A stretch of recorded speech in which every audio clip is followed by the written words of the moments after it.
Seerah Course, Episode 7, The Battle of the Trench. Not long after the Battle of Uhud, the Jewish tribe of Banu Nadir sent an important delegation to the Quraysh in Mecca.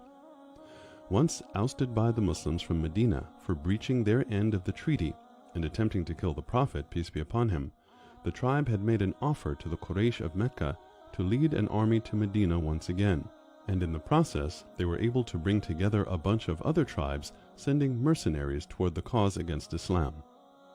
It is estimated that an army of 10,000 fighters from this Confederate army headed toward the city of Medina al-Munawwara. The Muslims had approximately only 2,500 fighters at the disposal of Prophet Muhammad to defend the city. As was the norm for him, the Prophet consulted his companions once again to discuss all the possible options at their disposal. A famous Persian companion by the name of Salman al-Farisi had come up with an interesting proposal. He suggested that the Muslims dig up a trench on the battlefront, something that the Arabs have never known as a tactic of war. The idea gained quick approval, and the decision was taken to go forth with digging a trench on the northern front between them and the enemy. Medina was impenetrable for large armies from the rest of the other three sides, as those were either surrounded by mountains or trees. Prophet Muhammad, peace be upon him, personally took part in digging of the trench with his blessed hands with the rest of his companions.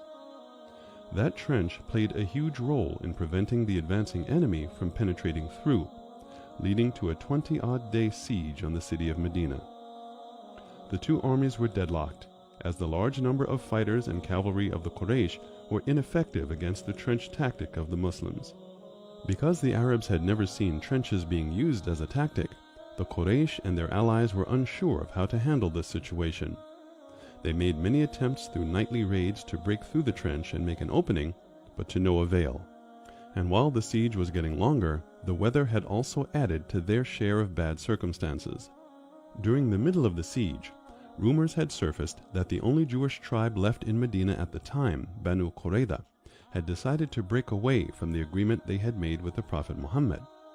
This had emboldened the enemy, as Banu Qurayza was now able to attack from the south, from within the city, posing a major threat for the Muslims. Upon hearing the news, the Prophet sent 100 men to protect the city in case the rumors were actually true. The men were instructed to pray in loud voices to create the illusion of a large army. Two things played a crucial role in ending the siege. The first was the coming of Nu'aym bin Mas'ud, the leader of Banu Ashja, to the Muslim camp, wanting to meet the Prophet, peace be upon him. Nu'aym revealed to the Prophet that he had converted to Islam, but no one had yet found out.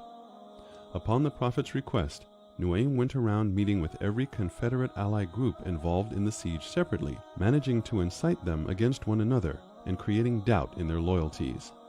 The second was the oncoming bad weather, which brought violent cold winds, uprooting some of the tents in the Confederate camp. They were unable to keep their fires burning, and along with the shortage of food, it had become extremely cold for them to keep holding up the siege any longer.